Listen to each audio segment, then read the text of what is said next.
नमस्कार। चलिए आज बात करते हैं गाजा में चल रहे युद्ध के 702वें दिन की।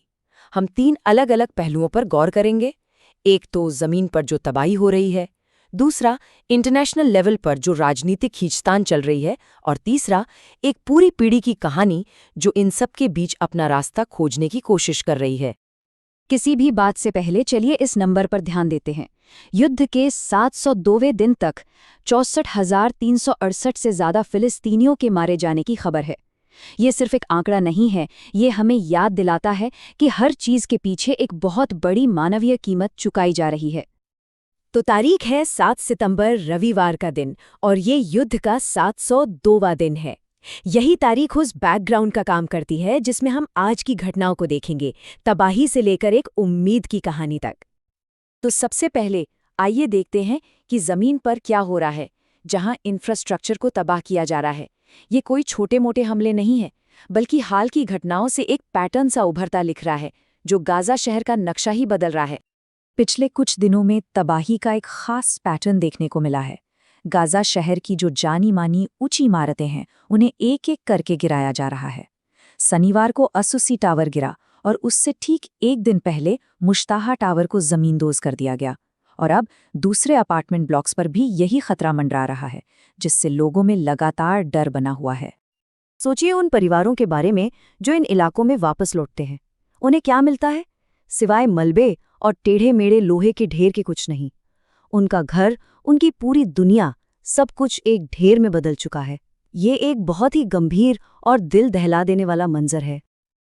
और ये जो बड़े पैमाने पर तबाही है ना, वो आखिर में एक इंसान की कहानी बन जाती है। ये शब्द एक ऐसे ही शख्स के हैं जो पहले एक टेंट में रह रहा था, और फिर एक हमले में वो टेंट भी चला गया। अब उसके पास कुछ भी नहीं बचा। ये दिखाता है कि कैसे इतनी बड़ी तबाही हर एक इंसान की जिंदगी को तोड़कर रख देती है। जमीन पर तो ये लड़ाई चल ही रही है, लेकिन एक और जंग है जो लड़ी जा रही है, और वो है अंतर्राष्ट्रीय राजनैतिक मंच पर। यहाँ गाजा और फिलिस्तीन को एक अलग ही तरह की रुकावट का सामना करना पड़ रहा है।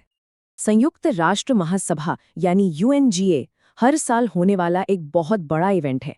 समझ लीजिए, ये वो जगह है जहां दुनिया भर के नेता न्यूयॉर्क में जमा होते हैं और ग्लोबल मुद्दों पर बात करते हैं। किसी भी देश के लिए यहां अपनी बात रखना बहुत जरूरी माना जाता है।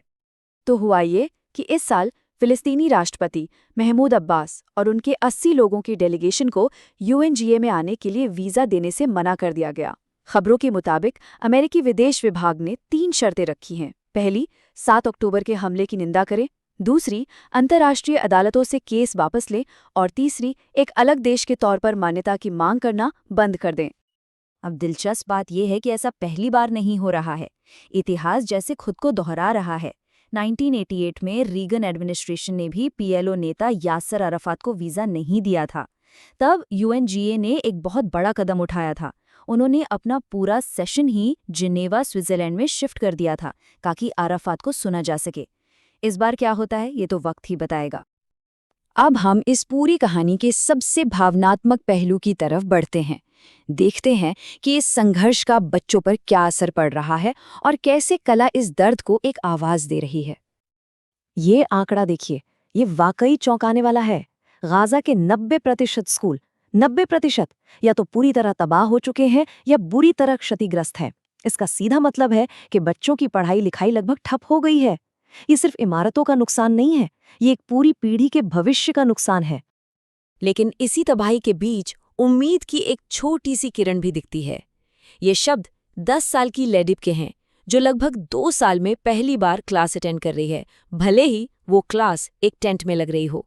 उसकी बातों से पता चलता है कि इन हालातों में भी बच्चे सीखने के लिए कितने बेताब हैं। इस संकट का असर बहुत गहरा और लंबा चलने वाला है। कई बच्चे 8 साल के हो चुके हैं, पर उन्होंने कभी क्लासरूम में कदम तक नहीं रखा। वे पढ़ या लिख नहीं सकते। मतलब एक ऐसी पीढ़ी तैयार हो रही है जिसे बुनियादी तालीम से ही दूर कर दिया गया है। और अब देखते हैं कि कैसे कला इस दर्द को एक कहानी बना रही है। ये कहानी है 5 साल की हिंद रजब की, जिसे एक कार में उसके परिवार के साथ मार दिया गया था। एक नई फिल्म उसके आखिरी पलों को उन इमरजेंसी वर्कर्स के नजरिए से दिखाती है जो फोन पर उससे बात कर रहे थे। और इसी शनिवार इस फिल्म ने वेनिस फिल्म फेस्टिवल में बहुत बड़ा सम्मान सिल्वर लायन अवार्ड जीता। फिल्म का असर इतना जबरदस्त था कि स्क्रीनिंग के बाद इसे 23 मिनट का स्टैंडिंग ओवेशन मिला। मतलब लोग 23 मिनट तक खड़े होकर तालियां बजाते रहे। फेस्टिवल के इतिहास में ऐसा पहली बार हुआ। ये दिखाता है कि इस कहानी ने दुनिया भर के लोगों पर कितना गहरा असर डाला है। फिल्म की डायरेक्टर कौथर बेन हानिया के ये शब्द फिल्म के मकसद को साफ करते हैं। उन्होंने अपना अवार्ड फिलिस्तीनी रेड क्रीसेंट और गाजा में काम कर रहे सभी लोगों को समर्पित किया और उन्हें असली हीरो बताया। ये फिल्म सिर्फ कला नहीं है, बल्कि उन लोगों को एक सलाम है जो अपनी जान जोखिम में डालकर दूसरों की मदद कर रहे हैं। तो हम इस पूरी बातचीत को इसी एक गहरे सवाल के साथ खत्म करते हैं। जब आज का वक्त, आपका वर्तमान सिर्फ मलबे का ढेर बन चुका हो, तो आने वाले कल को यानी भविष्य को कैसे बनाया जाएगा और इस आज को कैसे याद रखा जाएगा? ये एक ऐसा सवाल है जो तबाही, जिंदगी और याददाश्त के संघर्ष को एक साथ जोड़ता है।